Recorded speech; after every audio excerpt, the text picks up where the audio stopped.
Hi friends and people.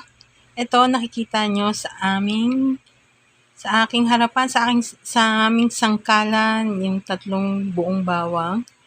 And pasensya na sa aming sangkalan. And ayan, tatalupan natin ito. So ito na yung ating natalop na mga bawang. So ito, meron na akong malinis na garapon dito. Pero pasensya na at hindi ko na alis yung yung pinakadikit nung label kasi yun nga tinanggal. So, ilagay na natin itong mga garlic sa garapon. So, ayan na, nailagay na natin lahat ng bawang na aking binalatan. Kasi ito meron na akong suka dito. Yung suka ko meron ng tinadtad na sili. Pasensya na, pero yun yung parang kasi ang style parang sausawan na din, no?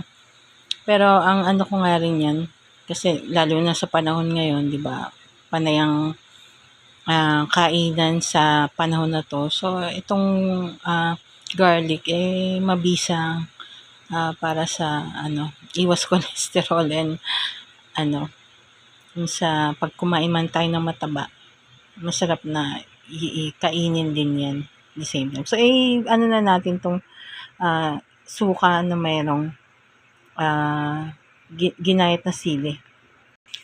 Ayan na, nilagay ko na yung takip.